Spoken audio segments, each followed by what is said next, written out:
Hi friends, നോമ്പ് കാലത്ത് നമ്മളൊക്കെ ചെയ്യുന്ന കുറേ അബദ്ധങ്ങളുണ്ട്. അത്തരത്തിൽ പെട്ടിട്ടുള്ള 10 അബദ്ധങ്ങൾ പറഞ്ഞു തരാം. ആരോഗ്യകരമായിട്ടുള്ള ആ അബദ്ധങ്ങൾ നിങ്ങളെ രോഗിയാക്കും. നോമ്പെന്ന് പറഞ്ഞാൽ പടച്ച തമ്പുരാൻ നമുക്ക് ഇറക്കി തന്നിട്ടുള്ളത് മനസ്സിനെയും ശരീരത്തെയും ചൈതന്യപൂർണ്ണമാക്കാൻ കൂടിയാണ്. അത്തരത്തിൽ ശരീരത്തെ ചൈതന്യപൂർണ്ണമാക്കുന്നതിന് പകരം രോഗിയാക്കുന്ന നമ്മളുടെ ചില തെറ്റായ കാര്യങ്ങളുണ്ട്.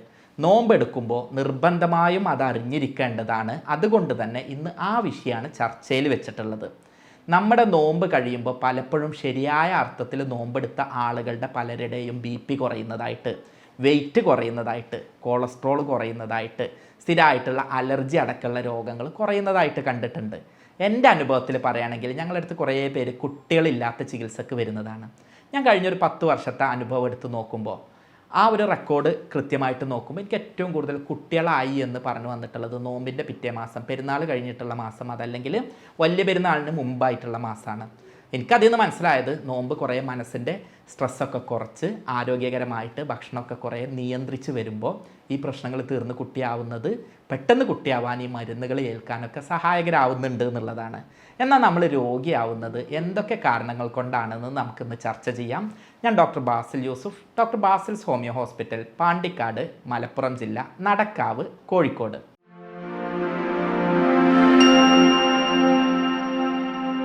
നോമ്പുകാരന് രോഗം വരാനുള്ള ഏറ്റവും വലിയ കാരണം നമ്മൾ പടച്ചോനെ പറ്റിക്കുകയാണ്.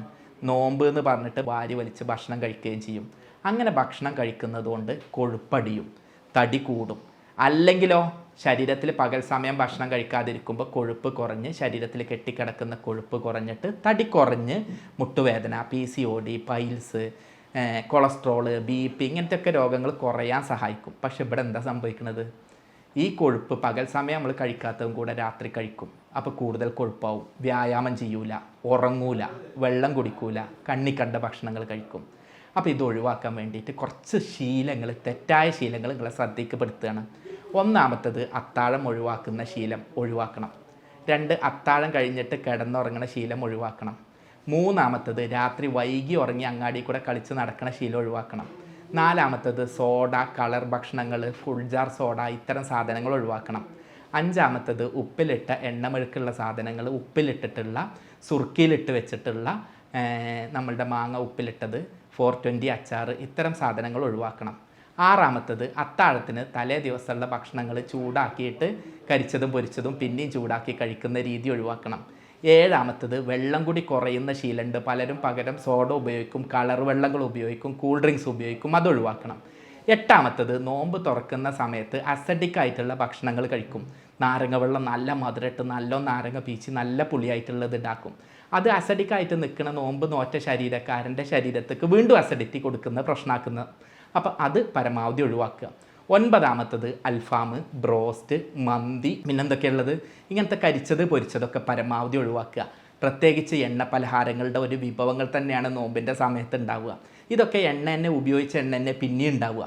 നമ്മളൊന്ന് ആലോചിച്ച് നോക്കൂ, നമ്മളുടെ വീട്ടിൽ 10 അല്ലെങ്കിൽ 50 സമൂസ ഉണ്ടാക്കണമെങ്കിൽ എത്ര രൂപ ചിലവാണ്? പീടിയിൽ നിന്ന് വാങ്ങി എത്ര ചിലവ് വരുന്നുണ്ടോ? എന്തുകൊണ്ടാണ്? എണ്ണ ഉപയോഗിച്ചത് തന്നെ പിന്നെ ഉപയോഗിക്കുകയാണ്. ഇത് ഒഴിവാക്കാൻ വേണ്ടിയിട്ട് എന്ത് ചെയ്യുക? നന്നായിട്ട് നിങ്ങൾക്ക് അത്യാവശ്യം ഒരു പലഹാരമൊക്കെ പൂതി ഉണ്ടെന്നുണ്ടെങ്കിൽ വീട്ടിൽ നിന്ന് കഴിക്കുക. അല്ലാതെ ഇത്തരത്തിൽ വാങ്ങിയിട്ട് വാരി വലിച്ച് കഴിക്കുന്ന രീതി ഒഴിവാക്കുക. പിന്നെ രാത്രി നമ്മൾ എന്ത് ചെയ്യും? കുറേ ഭക്ഷണം കഴിച്ചിട്ട് വൈകി കിടക്കും. പിന്നെ അത്താഴം ഒഴിവാക്കും, അല്ലെങ്കിൽ അത്താഴം കഴിച്ചിട്ട് പിന്നെയും കിടക്കും. അതല്ലെങ്കിൽ രാത്രി ഒറ്റ കഴിക്കൽ കഴിച്ചിട്ട് പിന്നെ അത്താഴം ഇല്ലാതെ നോമ്പ് നോൽക്കും. ഈ രീതികളൊക്കെ ഒഴിവാക്കുക. രാത്രി കിടക്കുന്നതിൻ്റെ മുൻപ് കഞ്ഞി കൂടുതൽ ഉപയോഗിക്കുന്ന രീതികളും ഒഴിവാക്കുക. നല്ലോണം വെള്ളം കുടിക്കുക. ഇനി നിങ്ങൾ രാവിലെ അത്താഴത്തിന് എണീറ്റ ഉടനെ നമ്മൾ ചെയ്യുന്നൊരു പരിപാടിയുണ്ട്. കൂടുതൽ ഉപ്പുള്ള ഭക്ഷണങ്ങൾ, അങ്ങനത്തെ സാധനങ്ങൾ ഇട്ടാൽ നമ്മളുടെ ശരീരത്തിൽ ജലാംശം കുറയാൻ കാരണമാകും. അപ്പോൾ അതും ശ്രദ്ധിക്കുക. ഇതെല്ലാം ഒഴിവാക്കിയിട്ട് നല്ല രൂപത്തിൽ പഴങ്ങൾ ഉപയോഗിച്ച്, പച്ചക്കറി ഉപയോഗിച്ച്, സലാഡ് ഉപയോഗിച്ച്, തൈര് ഉപയോഗിച്ച്, അതുപോലെ തന്നെ തവിട് അടങ്ങിയിട്ടുള്ള ഗോതമ്പ് പോലെ വെള്ളമൊക്കെ ഉപയോഗിച്ച് നമ്മൾ നോമ്പ് നോൽക്കുകയാണെങ്കിൽ നമ്മളുടെ കൊഴുപ്പൊക്കെ പോയി, മനസ്സും ശരീരമൊക്കെ ശുദ്ധിയായി, നന്നായിട്ട് റിജുവനേറ്റ് ചെയ്ത് കുറേ വേസ്റ്റുകളൊക്കെ പോയി ആരോഗ്യത്തോടാവാൻ പറ്റും.